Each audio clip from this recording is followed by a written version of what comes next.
আচ্ছা, আমাকে ভালোবাসা কি এতটাই কঠিন? আর আমি এত চেষ্টা করেও কেন কারো যোগ্য ভালোবাসার মানুষ হয়ে উঠতে পারি না? আমি মাঝে মধ্যে এটাই ভাবি, কি হতো যদি আমাকেও কেউ সত্যি সত্যি মন থেকে ভালোবাসতো। কতটা ভালো হতো যদি কেউ আমার দিকটাও বুঝতে পারতো।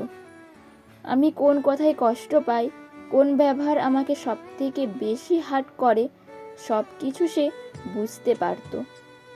মাঝে মধ্যে আমি ভাবি, হয়তো আমার মধ্যে কোনো দোষ আছে। কেন আমি সব সময় নিজের থেকে অন্যদের কথা বেশি ভাবি, আর অন্য পাশে যখন কারোর জন্য এত কিছু করার পরে অপর দিকের মানুষটার থেকে সামান্য এফোর্টটুকুও পাই না, তখন আমি নিজের ভিতরে কিভাবে যেন অজান্তেই দুমড়ে মুচড়ে ভেঙে যাই। আমি সবসময় চেষ্টা করি যে আমি তাদের কঠিন সময়, যখন তারা চায় বোঝার চেষ্টা করুক, আমি তাদের পাশে থাকি। কিন্তু যখন আমি চাই আমার কঠিন সময়ে কেউ আমার পাশে থাকুক, তখন আমি কাউকেই পাশে পাই না। সত্যি বলতে খুব বেশি একা লাগে তখন। এটা সত্যি যে কেউ খারাপ সময়ে সত্যি সত্যি আমার পাশে থাকে না।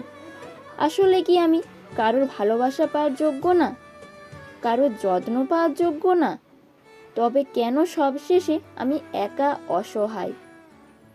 আমার ভয়েসে এই ভিডিওটি তোমাদের কেমন লাগলো অবশ্যই কমেন্টে জানিও। চ্যানেলে নতুন হলে অবশ্যই চ্যানেলটিকে সাবস্ক্রাইব করে দিও। আর যারা অলরেডি সাবস্ক্রাইব করে দিয়েছো তাদের সকলকে অসংখ্য ধন্যবাদ। সবাই ভালো থেকো।